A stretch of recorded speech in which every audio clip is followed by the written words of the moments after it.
2022년 새해가 시작된 지 벌써 한 달, 보름이 지나고 있습니다. 새해 첫 주에 제가 이 자리에서 몹시 두렵고 떨리는 마음으로 인사를 드린 후에 오늘 처음으로 이렇게 말씀으로 여러분과 함께 나누게 되어서 굉장히 감사를 드리고 있습니다. 한 달 반의 이 시간이 저한테는 굉장히 길고 또 짧기도 했습니다. 이 시간이 없었다면 아마 저의 두렵고 떨리는 마음이 더 심해졌을 텐데 그동안 많이 안정시켜 주셨습니다. 그럼에도 불구하고 이 자리는 몹시 어려운 자리입니다. 두렵고 떨리는 마음을 이 시간 진정시켜 주시고 정말 담대하게 주신 말씀을 잘 전할 수 있도록 있기를 기도하며 이 자리에 섰습니다. 하나님께서 오늘 또 2022년 저희에게 주신 말씀은 축복입니다. 블레싱. 그래서 새해가 시작되면서 우리는 서로에게 많은 복들을 빌어주셨습니다. 어떤 복들을 받기를 원하시고 또 어떤 복들을 빌어주셨습니까? 지금 어떤 복들을 누리고 계십니까? 바라기는 하나님께서 주시는 가장 좋은 복, 성령 충만하심으로 올 한 해 더욱 영육간에 강건하시기를 다시 한번 주님의 이름으로 축복합니다.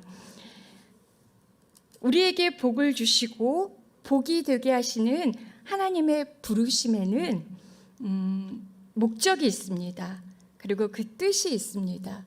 우리 각자를 향하신 뜻과 이 믿음의 공동체를 향하신 뜻, 이 나라 이민족을 향하신 각 뜻들이 있습니다.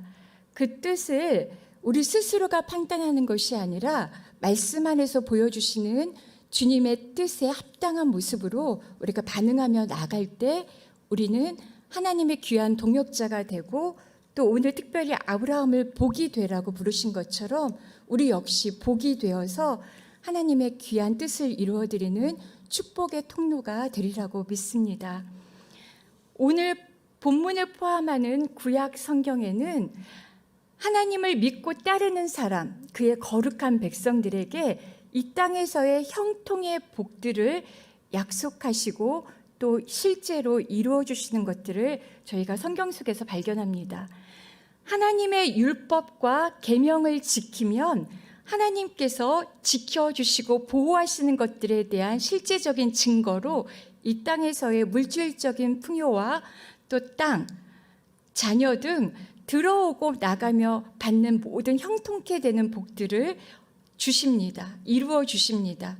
하나님의 계명, 율법에 대한 순종은 곧 축복으로 이어지고 불순종은 저주와 심판이 되는 것이 당연한 복의 원리로 그렇게 공식처럼 사용되어졌던 하나님의 방식이기도 합니다. 구약에서는. 하지만 예수님께서 이 땅에 오신 이후 오늘날까지 신약시대 혹은 성령시대라고도 하죠. 이 시대에는 하나님의 계명을 따르는 것, 하나님의 말씀에 순종하는 것이 곧 이 땅에서의 그 번영과 건강, 부, 명예 이런 것들과 반드시 연결되어서 순종하면 건강하고 명예를 얻고 번영하게 되고 물질의 축복을 얻는다는 이 성립은 이루어지지 않습니다. 이루어지기도 하고 안 이루어지기도 합니다. 성령 시대는 하나님의 보호하심과 지켜주심 또 함께하심의 은혜를 충만히 누리지만 물질적인 부요함을 전혀 향유하지 못하는 경우가 있습니다. 말씀에 대한 순종이 곧 이 땅에서의 형통과 풍요와 번영이라는 공식은 더 이상 우리에게 성립되지 않습니다. 물질적 풍요함은 타의 추종을 불허할 만큼 많이 향유하고 있으면서도 하나님의 은혜, 구원하심과 또 함께 친밀한 그 교제, 함께 하심의 그 복은 전혀 없는 경우가 또 많습니다. 아울러 물질적 은택은 상당한 정도로 누리면서도 하나님의 잘못 말씀드렸네요. 하나님의 물질적인 물질적인 응택은 상당한 정도로 누리면서도 하나님의 은혜와 거리가 먼 경우를 우리는 며칠 전 큐티 내용에 있었던 부자, 자기를 위해 재물을 많이 쌓아두고 하나님께 대하여 부요치 못한 자가 이와 같으니라 하는 말씀에서도 확인할 수가 있고, 성경의 곳곳에서 그리고 우리 삶의 현장 가운데서 많이 확인합니다. 하나님은 선인과 악인에게 똑같이 햇빛과 비를 내리시듯 하나님을 믿는 사람뿐만 아니라 믿지 않는 사람들에게도 우리가 복이라 여기는 것들, 이 땅에서의 그 재물의 복과 건강의 복, 직장, 자녀, 기타 등등 우리가 원하고 바라는 그것들을 허락하십니다.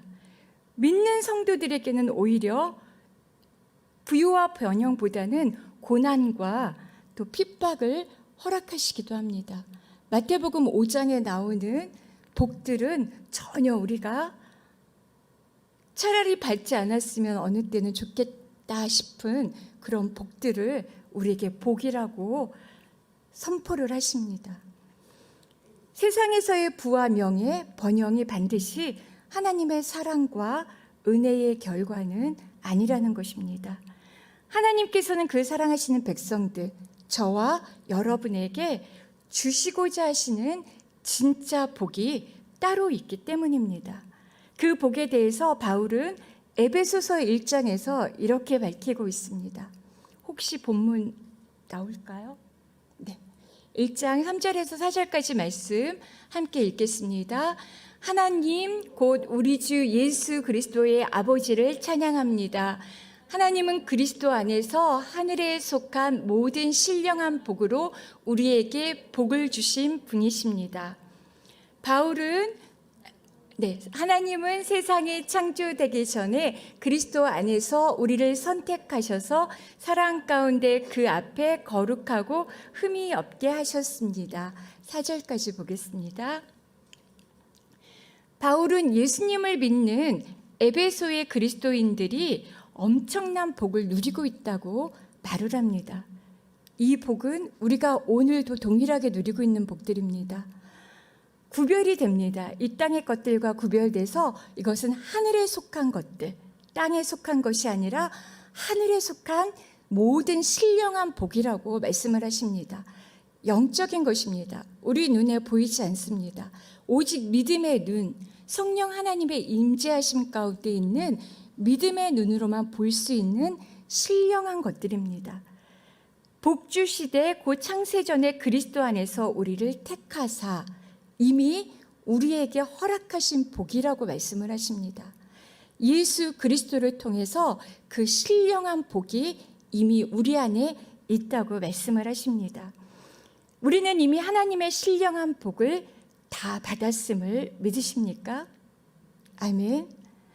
우리가 복이라고 여기며 구하는 이 땅에 속한 것들, 장수와 건강, 명예, 부, 이런 것들과는 전혀 차원이 다른 비교 불가한 너무나 복되고 보배롭고 아름답고 귀하고 어떻게 표현할 수 없을 만큼 소중한 것들입니다. 이 가치를 우리가 알지 못하면 이 복을 누리지도 못하고 우리가 복이 되어서 복의 통로가 되지도 못합니다. 예수님의 십자가 죽으심과 부활로 우리의 모든 죄가 대속되었다는 사실이 얼마나 놀랍고 큰 복인지 깨달아 아시는 은혜가 오늘 저와 여러분께 다시 한번 허락하시기를 주님의 이름으로 축복합니다. 십자가 죽으심으로 인해서 이 땅의 통치자들과 권세자들을 무력화해서 드러내어 구경거리로 삼으시고 십자가로 그들을 이기셨다고 선포를 하십니다. 사단의 권세가 예수님 앞에 결박되었습니다. 우리가 다시는 이 사단의 족이 되지 않을 수 있습니다. 그걸 모르고 있다면 우리는 이 안에 예수님을 모시고 있다고 하면서도 사단의 족이 되는 불쌍한 삶을 살아갈 수밖에 없습니다. 예수 그리스도 안에서 하늘의 권세와 땅의 권세를 우리에게 허락하셨다고 마태복음 28장에서 말씀하십니다. 그리고 이 하늘과 땅의 권세를 우리에게, 예수님을 믿는 믿음의 그 자녀들에게, 제자들에게 허락하셨기 때문에 우리는 예수님처럼 이 땅에서 하나님의 나라를 이루어갈 수 있다고 약속을 하십니다. 우리가 하는 것이 아니라 내 안에 살아계신 예수님의 능력으로 그 일을 행할 수 있습니다. 예수 그리스도 안에서 허락하신 하늘에 속한 이 모든 신령한 복들, 하나님의 선택과 예정으로 말미암아 오늘 우리 가운데 이미 창세전부터 있음을 믿으시기 바랍니다. 이 하늘에 속한 신령한 복의 가치를 에서와 같이 그 장자의 복을 경홀히 여기서 팥죽 한 그릇에 팔아먹은 에서와 같이 그렇게 경홀히 여기는 것이 아니라 정말 소중하게 여기면서 이 복들을 받아서 누리시는 저와 여러분이 되시기를 주님의 이름으로 축복합니다. 오늘 설교 제목은 너는 복이 될지라입니다. 오늘 저희에게 주신 하나님의 말씀은 2022년을 사는 오늘 우리에게까지 이 신령한 복을 주시기 위해 하나님께서 오래전 축복의 통로로 캐스팅한 부르신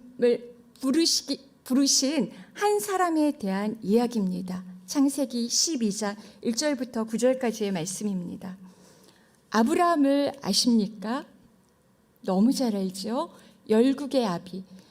별명들이 엄청납니다. 열국의 아비, 하나님의 친구, 하나님의 벗이라 불리며 모든 족속들에게 복의 근원이 된 믿음의 조상입니다. 예수님만큼, 어쩌면 예수님보다 더 온 열방 가운데 그 이름이 창대해졌고 유명해졌고 또 존경받고 사랑받는 인물입니다. 오늘 본문에는 아직 열국의 아비 아브라함이 되기 전에 이름 아브라함으로 불리고 있습니다. 창세기 12장 1절부터 9절 말씀은 아브라함이 75세 되던 해에 하나님의 부르심을 받고 믿음으로 하나님의 말씀을 따라가서 열국의 아비 아브라함이 된 그 위대한 믿음의 여정의 첫 걸음에 대한 기록입니다. 아브라함을 아브라함 되게 하신 하나님의 부르심의 목적과 뜻이 오늘 저희 가운데도 동일하게 적용됩니다. 오늘 저희를 부르신 이유도 아브라함을 아브라함 되게 하신 그 부르심의 뜻과 목적과 동일합니다. 아브라함 되게 하시는 하나님의 부르심에는 원칙이 있습니다. 하나님 나라의 원리들이 있습니다. 첫째는 하나님께서 먼저 찾아가심으로 시작된다는 사실입니다. 창세기 12장 1절 말씀 첫 부분이 이렇게 시작합니다. 여호와께서 아브라함에게 말씀하셨습니다. 하나님께서 갈대아 우르에 평범한 한 사람을 찾아가십니다. 아브라함이 하나님을 찾은 것이 아니라 하나님이 먼저 아브라함을 찾아오셨고 말씀하셨습니다. 하나님이 먼저 나를 찾아오셨고 나를 발견하고 찾아주셔야 우리는 하나님을 만날 수 있습니다. 하나님이 찾아주시기 전까지 인간은 먼저 하나님을 찾아낼 수도 없고 발견할 수도 없는 그런 죄인들입니다. 만남의 절대 주권은 하나님이 갖고 계십니다. 인간이 하나님을 만난다는 것은 하나님 편에서의 전적인 은혜입니다. 하나님을 만나셨습니까? 하나님의 찾아오심을 경험하셨습니까? 아멘. 이 자리에서 우리는 예배를 드릴 수 있는 이유가 하나님이 어느 날 우리를 찾아오셔서 우리를 불러주셨기 때문입니다. 저와 여러분에게 하나님은 먼저 찾아오셔서 만나주셨습니다. 오늘도 그렇게 우리 각자 개인을 하나님께서 이 시간 찾아오셔서 말씀하시며 만나주십니다. 불러주십니다. 하나님이 아브라함을 찾아오셨는데요. 하나님의 부르심의 원리, 두 번째는 하나님의 부르심에는 분명한 계획과 목적이 있다는 사실입니다. 무작위로 찾아가시는 것이 아니라 계획과 목적에 따라서 하나님의 오래된 경륜과 뜻을 이루시기 위해서 찾아오신다는 사실입니다. 12장 1절부터 3절까지 말씀 같이 읽겠습니다. 여호와께서 아브라함에게 말씀하셨습니다. 내 고향, 내 친척, 내 아버지의 집을 떠나 내가 네게 보여주시는 땅으로 가거라. 내가 너를 큰 민족으로 만들고 네게 복을 주어 네 이름을 크게 할 것이니 내가 복의 근원이 될 것이다. 너를 축복하는 사람에게는 내가 복을 주고 너를 저주하는 사람에게는 내가 저주하리니 땅의 모든 족속이 너로 인해 복을 받을 것이다. 아멘. 하나님이 오늘 아브라함을 찾아오신 목적은 복을 주시기 위함입니다. 그를 큰 민족이 만들고 이름을 창대하게 하고 또 복의 근원이 돼서 모든 족속들에게 복을 주시고자 함입니다. 창세기 이 위대한 만남, 하나님과 한 갈대아우로 저기 하나님이 아니면 도무지 찾아낼 수도 발견할 수도 없는 한 먼지와 같은 그런 존재인 아브라함을 찾아가신 이유, 이 위대한 만남, 부르심은 창세기 3장 15절의 말씀을 성취하시기 위한 계획된 만남이었습니다. 아브라함은 왜 찾아오셨는지 그 이유를 알지 못하지만 하나님은 분명한 목적이 있으셨던 겁니다. 창세기 3장 15절 제가 읽어드리겠습니다. 내가 너와 여자 사이에 네 자손과 여자의 자손 사이에 증거를 두리니 여자의 자손이 내 머리를 상하게 하고 너는 그의 발 뒤꿈치를 상하게 할 것임이라. 하나님은 창세기 3장 15절 말씀에서 죄로 인해 죽게 된 인류를 구원하시기 위해 그 아들 예수 그리스도를 이 땅에 보내실 것을 계획하셨습니다.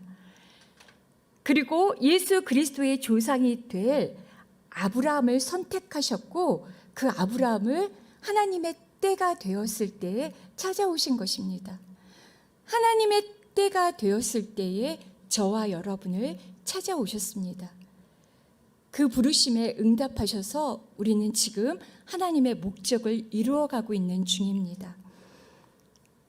인류를 향한 하나님의 구원 계획은 아브라함의 후손 예수님의 이 땅에 오심으로 성취되었습니다. 아브라함은 이스라엘뿐만 아니라 예수 그리스도를 믿는 모든 족속들의 믿음의 조상이 되었고 그의 이름은 창대해졌습니다. 하나님의 부르심과 계획은, 부르심의 목적과 계획은 그대로 저와 여러분을 포함한 모든 족속이 아브라함의 자손으로 예수 그리스도를 믿음으로 구원의 복을 받게 된 것으로 성취를 하신 것입니다. 오늘 우리에게도 하나님은 아브라함을 부르셔서 복이 되라, 모든 민족이 너로 인해 복을 받게 될 것이다 부르신 것처럼 복이 되라고 하십니다. 그 부르심에도 하나님의 이 두 번째 원리, 하나님의 부르심에는 계획과 목적이 있다는 이 원리가 동일하게 적용이 됩니다. 우리를 향한 하나님의 부르심에도 하나님의 분명한 계획과 목적이 있습니다. 하나님은 이 목적을 위해, 이 목적을 통해 저와 여러분을 통해 하나님의 나라를 확장시켜 나가고 계십니다. 잃어버렸던 생명을 찾아내고 계십니다. 하나님께서 우리에게 복을 주신 것, 주신 복을 세어보고 자랑하면서 나만 잘 먹고 잘 살라고 주신 것이 아닙니다. 복이 되어서 다른 사람들을 축복하시기 위함입니다. 모든 사람에게 복을 주시기 위해서 먼저 우리를 복이 되게 하셨습니다. 우리를 축복하는 자는 복을 받게 될 것이고 우리를 저주하는 자는 저주를 받게 될 것입니다. 하나님께서 복과 저주를 주시되 모든 민족이 저주가 아닌, 저와 여러분을 통해서 저주가 아닌 축복을 받게 하는 것이 하나님의 궁극적인 목적입니다. 모든 민족이 우리로 인해, 나로 인해 복을 받게 하기 위해서 우리는 먼저 세상에 복이 되어야 됩니다. 세상으로부터 칭찬받고 인정받고 세상 사람들이 우리를 축복하는 그런 존재가 되어야 합니다. 그 사람들이 나를 축복할 때, 하나님을 알지 못하는 그 사람들이 나를 축복할 때 하나님께서 그 사람들을 축복하신다고 말씀하십니다. 세상에서 축복받고 인정받는 그런 복된 여러분이 되시기를 축복합니다. 하나님의 부르심의 세 번째 원리는 하나님의 부르심에는 조건이 없다는 것입니다. 하나님께서 주시는 오늘 본문에서 약속하시는 보장하시는 복은 감히 75세 된 우상을 조각하며 살아가는 평범한 그 사람이 받기엔, 하물며 우상을 조각하는 그 사람이 받기에는 믿을 수 없을 만큼 놀랍고 어마어마한 스케일의 복입니다.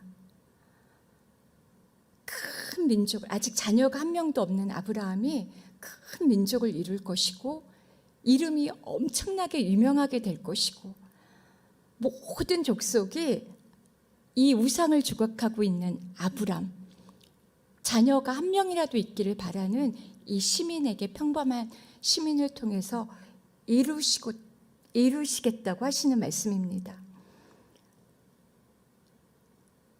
그런데 왜 하필이면 아브람입니까?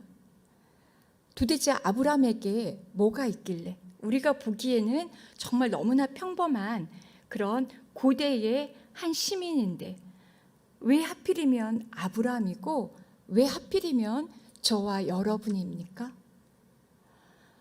왜 하나님께서 여러분을 선택하셨고 부르셨고 이 자리에 있게 하셨습니까?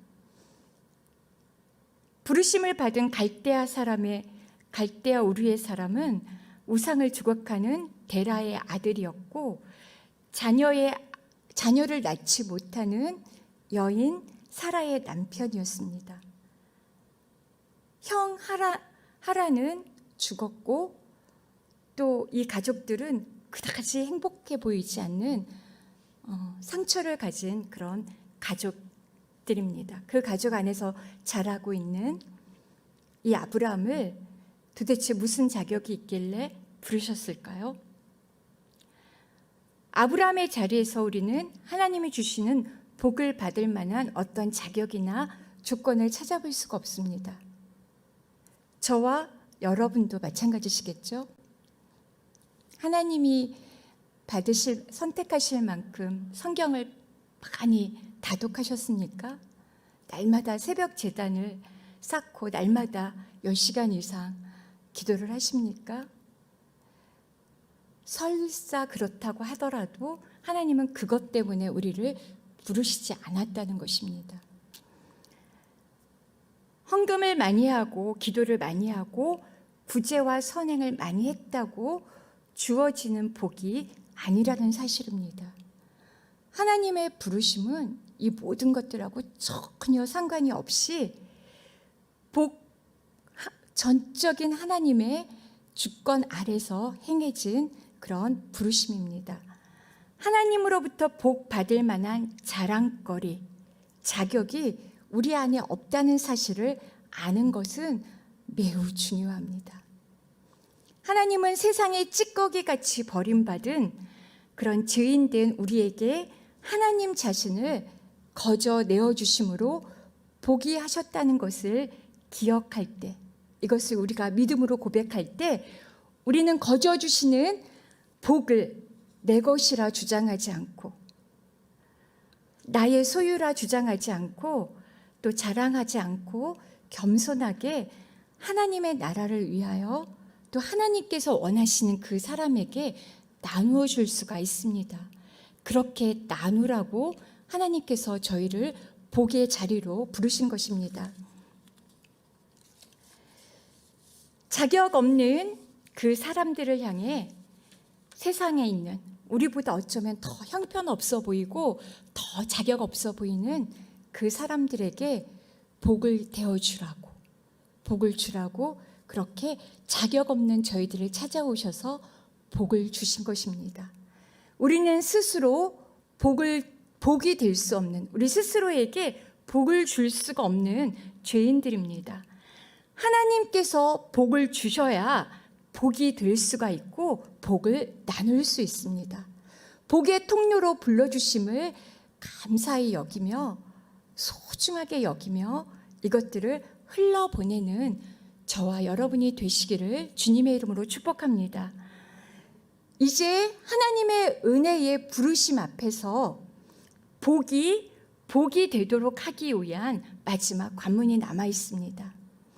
지금까지는 무조건적인 하나님의 은혜에 의해서 우리 모두에게, 이 세상에 있는 모든 사람들에게 무조건적으로 주어주신 은혜입니다. 이제부터는 우리가 선택을 해야 합니다. 믿음의 결단을 하든지, 그래서 복이 되어 이 세대와 땅과 이 피조 세계를 축복하는 하나님의 사람이 되든지, 그냥 주인의 자리에 머물러 있어서 그렇고 그런 삶을 살다가 하나님이 주시는 그 영원한 생명 선물을 받지 못한 채 그렇게 지옥으로 행할 것인지, 그것은 우리 자신이 선택해야 되는 우리의 몫으로 남겨두십니다. 찾아오시고 부르시고 복을 주시는 하나님의 전적인 은혜의 주권 아래에 우리는 다 놓여 있습니다. 누구도 제외가 없습니다. 돈이 많은 자, 적게 가진 가난한 자, 많이 배운 자, 못 배운 자, 지혜와 지식이 출중한 자, 발달 장애를 겪고 있는 장애아든, 누구든 상관없이 하나님은 이 자리에 우리를 다 초대하고 불러주십니다. 하나님은 아브라함의 복의 선택이, 믿음의 선택이 오늘 저와 여러분의 선택이 되기를 바라십니다. 그래서 이 말씀을 오늘 저희에게 주셨습니다. 예수 그리스도 안에서 허락하신 모든 신령한 복들이 우리 가운데 있지만, 예수 그리스도를 통해서 우리에게 허락하셨지만, 이것들을 흘러가도록 통로가 되게 하고 우리가 하나님의 자녀가 되어 이 땅 가운데서 누리게 하는 것은 우리의 선택과 결단에 달려 있습니다. 복이 되기 위해 우리는 아브라함처럼 믿음으로 하나님의 말씀을 따라 순종해야 합니다. 떠나야 하고 가야 합니다. 복이 되기 위해 하나님께서는 우리가 떠나야 할 곳과 향해서 가야 할 곳이 분명히 있다고 말씀을 하십니다. 하나님은 옛사람의 자리, 하나님을 알지 못하던 그 우상의 자리에 머물러 있는 아브라함에게 먼저 그 자리를 떠나라고 하십니다. 여호와께서 아브라함에게 말씀하셨습니다. 네 고향, 네 친척, 내 아버지 집을 떠나 내가 내게 보여주는 땅으로 가거라. 내 고향, 내 친척, 내 아버지의 집을 떠나가라. 하나님의 부르심은 항상 세상과의 분리로부터 시작이 됩니다. 하나님은 복이 되기 위해 먼저 거룩할 것을 명령하십니다. 하나님의 복이 되기 위한 조건입니다. 거룩함은 필수 조건입니다. 고향과 친척, 아버지 집, 세상 가치관과 영적으로 나를 안일하게 만드는, 하나님이 없어도 살 수 있을 것 같은 환경에서 떠나라고 하십니다. 떠나야 하나님께서 보여주시는 약속의 땅으로 가서 복이 될 수 있습니다. 복의 근원이 되어서 이 땅을 복되게 하는 그런 복 있는 존재가 될 수가 있습니다. 복의 근원, 통로가 되기 위해 떠나야 할 고향과 친척, 아버지의 집은 여러분에게 무엇입니까? 떠나셨습니까? 아직 여전히 머물러 계십니까? 머뭇거리며 세상과 떠나야 할 곳과 가야 할 곳 사이에서 두 발을 내딛고 있습니까? 우리 안에 어떤 갈등과 염려, 근심이 있다면 떠나지 못했기 때문입니다. 하나님께서 떠나라고 하신 고향 친척 아비 집을 떠나지 못한 채 부르심 앞에서 망설이고 있을 때 우리는 고민하며 번뇌합니다. 이 세상의 것들에 매여서 갈등하고 하나님께서 허락하신 이 복된 그 자리로 거침없이 나아가질 못합니다. 내 배에서 생수의 강이 흘러나리라 그렇게 약속하신 이 말씀을 성취하지 못하고 누리지 못합니다. 머뭇거리지 말고 약속의 말씀을 붙들고 속히 떠나시게 되기를 축복합니다. 복이 되기 위해 우리는 내가 머물고 싶은 곳이 아니라 하나님께서 보여주시는 땅으로 가야 합니다. 보여주시는 땅은 미완료형입니다. 지금은 보여지지 않는 땅이지만 미래에 구체적으로 보여주실 땅입니다. 내 발을 딛게 하실 땅입니다. 우리 눈에는 보이지 않지만 하나님께서 이미 작정해 놓으신 땅입니다. 믿음으로만 나아가야 마침내 도착할 수 있는 땅입니다. 아브라함은 갈 바를 알지 못했지만 약속의 말씀, 약속을 보장하시는 그 하나님의 말씀을 믿고 말씀을 따라가서 보여주시는 땅으로 나아갔습니다. 하나님을 신뢰함으로 말씀을 따라서 여러분을 묻고 있고 여러분을 근심케 하고 염려케 하면서 얽어매고 있는 그곳에서 나오시길 바랍니다.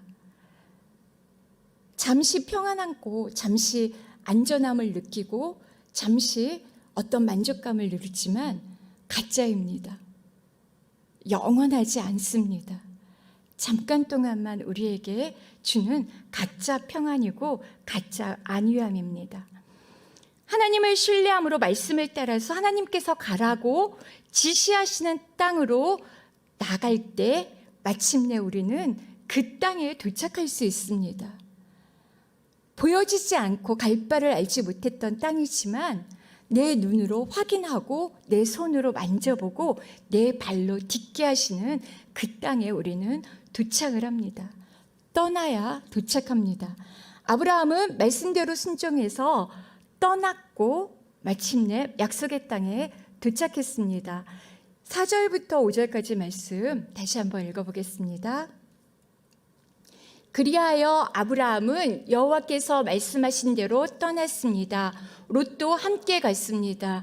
아브라함이 하늘 떠날 때 나이는 75세였습니다. 그는 아내 사레와 조카 롯과 그들이 모은 모든 재산과 하란에서 그들이 얻은 사람들을 데리고 가나안 땅을 향해 떠나 가나안 땅에 이르렀습니다. 아멘. 가나안 땅을 향해 떠나 가나안 땅에 이르렀습니다. 그 사이에 마침내라는 또 부사가 다른 번역본에는 있습니다. 마침내 도착을 합니다. 약속의 향을 떠날 때, 약속의 땅을 향해 떠날 때 아브라함의 나이는 75세였습니다. 성경은 그의 나이를 굳이 이렇게 밝히면서 후대에 그를 통해서 복을 받게 될 믿음의 후손들에게 이렇게 말씀하십니다. 나이, 학벌, 외모, 성별 그 어떤 것도 우리가 현재 처해 있는 우리의 연약함, 부족함이 하나님의 풍성함을 경험한 데는 결코 문제가 되지 않는다 하고 말씀하시면서 우리에게 위로와 평안을 주십니다. 하나님의 나라에서의 부르심, 캐스팅의 조건은 세상과는 전혀 다르게 작동을 합니다. 우리의 연약함이 오히려 하나님의 뜻을 이루시기에 가장 적합한 조건이 된다고 말씀을 하십니다.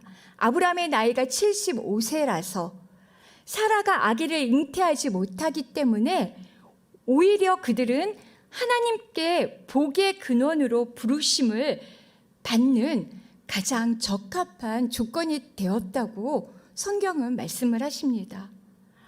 속삭이십니다. 말씀 속에 이렇게 숨어서 발견하라고 하십니다. 75세야.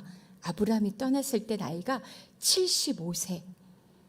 우리 눈으로 보기에는 도저히 떠나고 싶지 않은 그 하나님께서 주시는 그 복이 너무나 허황된 거라서 더군다나 더 이 땅에 머물기로 작정하고 싶은 그런 나이입니다.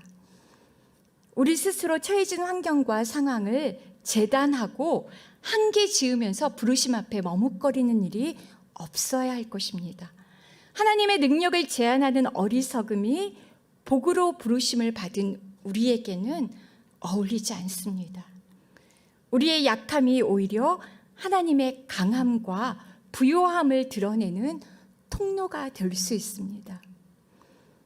마음껏 우리의 약함을 드러내어서 사용하시도록 올려드리시기 바랍니다. 나를 머뭇거리게 하는 어떤 환경이 있다면 하나님께서 그것들을 사용하시겠다고 합니다. 나의 약함, 부끄러움, 나의 죄됨까지도, 과거의 그 어떤 상처까지도 하나님께서 축복의 통로가 되겠다고 하십니다. 내가 품고 있다면 이거는 상처가 될 뿐이고 나를 매이고 얽매여서 앞으로 나아가지 못하게 하는 것들이지만 이것들을 드러내 하나님께 올려드리면 하나님께서 그것들을 복이 되게 하십니다. 복의 통로가 되게 하십니다.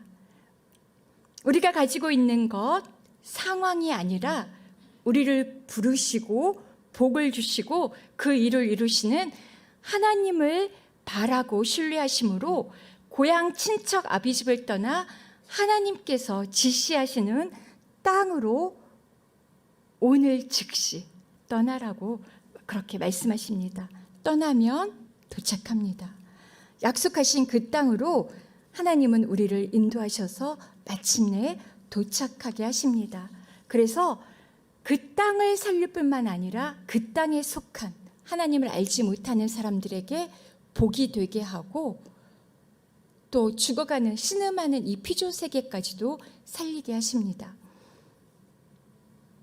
믿음은 인생의 모든 것을 걸고 떠나는 모험이라고 아브라함을 통해서 하나님께서 말씀하십니다.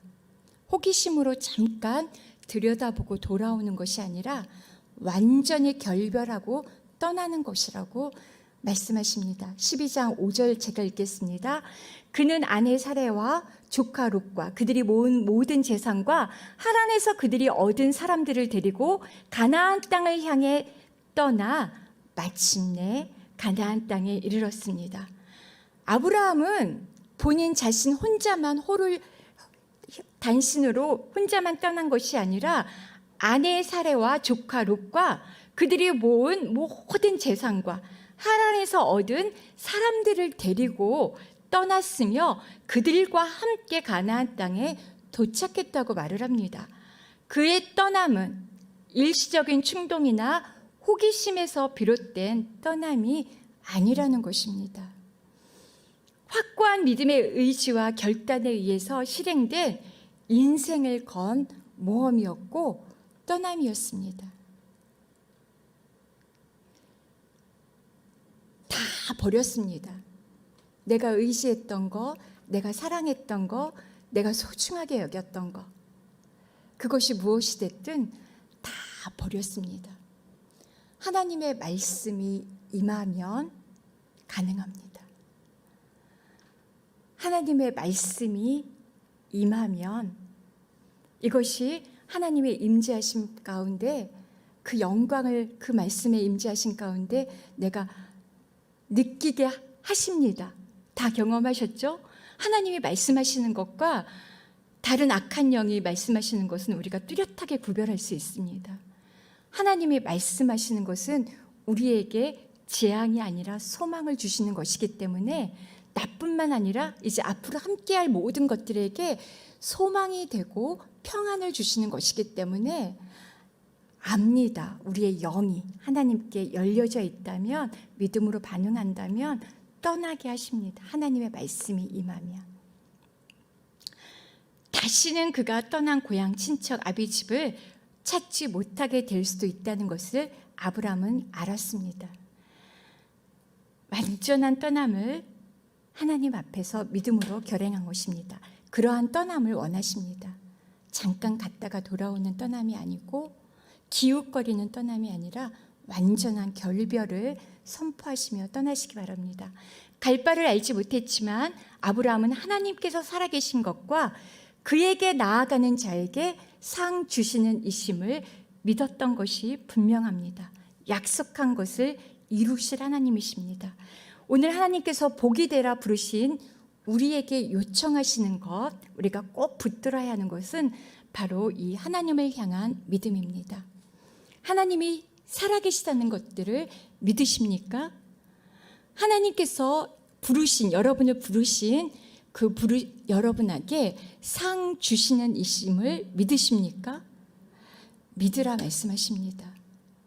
하나님이 기뻐하시는 믿음, 하나님 기뻐하시는 사람은 하나님이 살아계신 것과 자기를 찾는 자들에게 반드시 상 주시는 이심을 믿는 자라고 히브리서 11장 6절에서 말씀하십니다.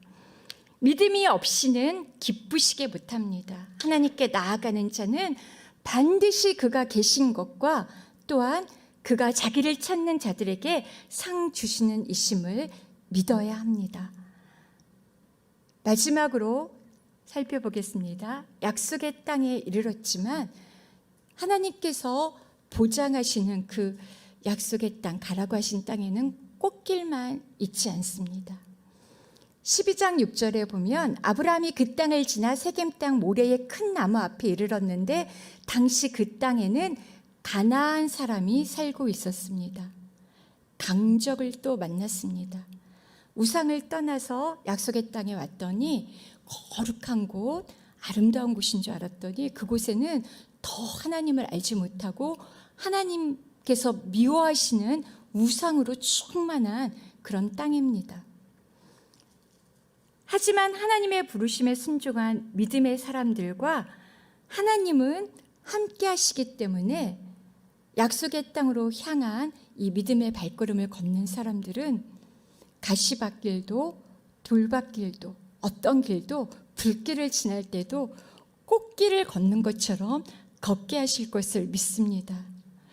사도 바울이 그랬습니다. 감옥에 갇혀서도 찬송을 했고 매를 맞고 풍랑을 만나고 또 죽을 고비를 몇 번이나 거쳤지만 그 모든 것들을 기쁨으로 견딜 수 있었던 것은 그 안에 예수 그리스도 하나님께서 함께 계시기 때문입니다.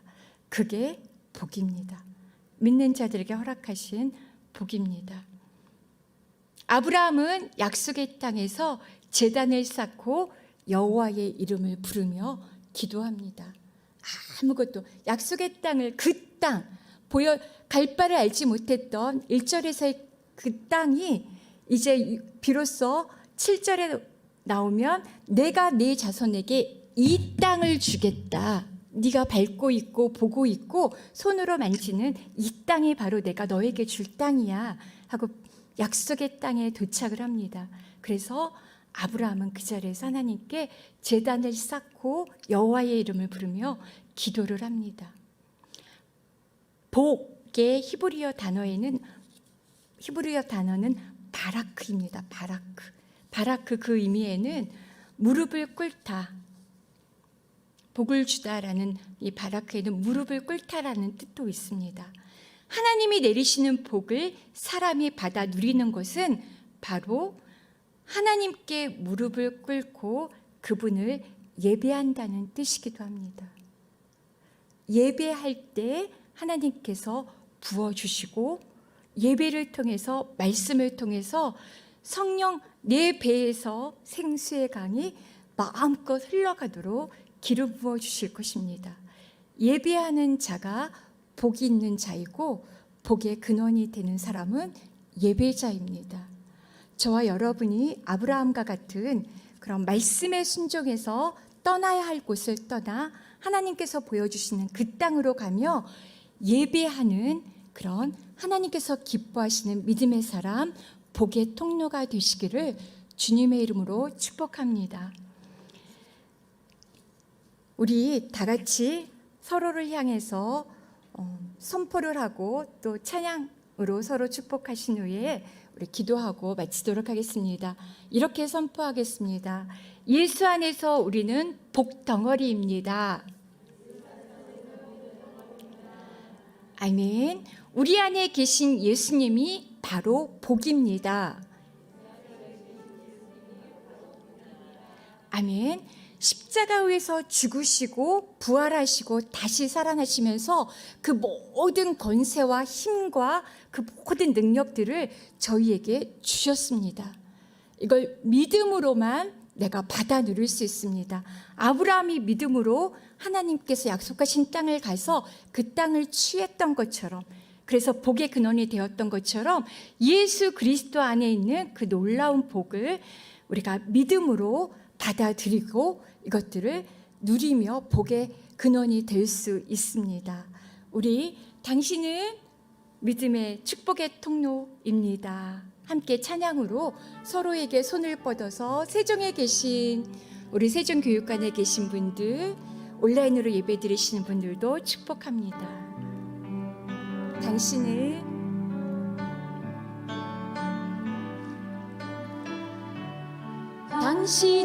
하나님의 언약 안에 있는 축복의 통로, 당신을 통하여서 열방이 주께 돌아오게 되리. 당신은 하나님의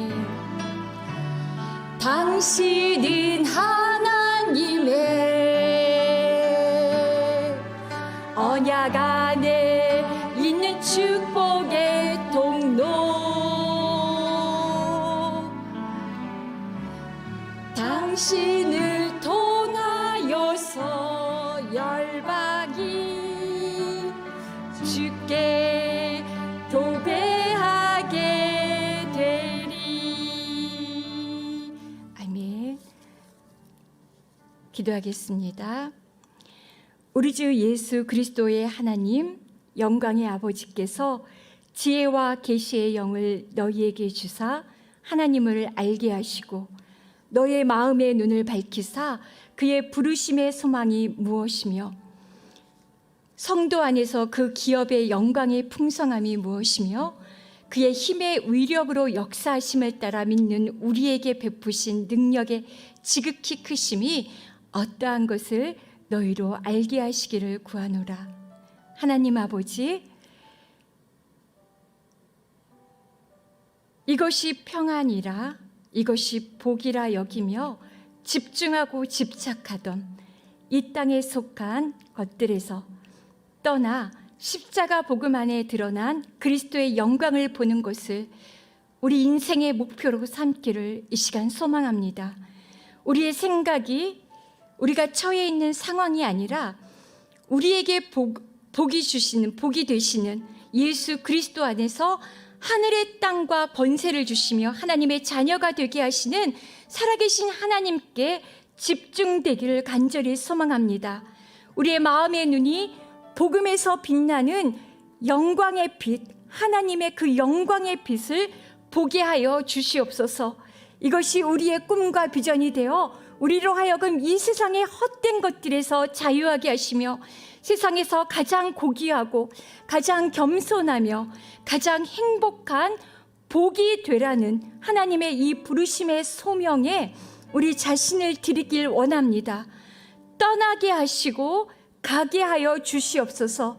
그래서 마침내 도착한 그 땅에서 마음껏 하나님께서 허락하신 예수 그리스도 안에서 허락하신 내 배에서 생수의 강이 흘러가 그 땅을 축복하며 그 땅에 속한 죽어가는 모든 영혼들을 하나님께로 돌아오게 하는 하늘에 속한 모든 신령한 복으로 세상을 향해 복음의 사랑을 선포하며 드러내므로 그리스도의 영광을 나타내는 축복의 통로가 되게 하여 주시옵소서. 이제는 예수 그리스도의 은혜와 하나님 아버지의 사랑과 성령 하나님의 도우시는 역사하심이 복의 통로로 부르시는 부르심 앞에 믿음으로 결단하며 본토 친척 아비집을 떠나 보여주시는 땅으로 담대히 나아가 예수 그리스도 안에서 허락하신 모든 신령한 복으로 복의 통로가 될 것을 다짐하며 머리 숙인 여기 모인 사랑하는 주님의 모든 여종들과 온라인에서 영상으로 예배하는 이들과 모든 주님의 살아계심과 상주심을 믿고 주 앞에 나아가는 모든 이들에게 이제부터 영원히 함께 하시기를 간절히 축원하옵나이다. 아멘.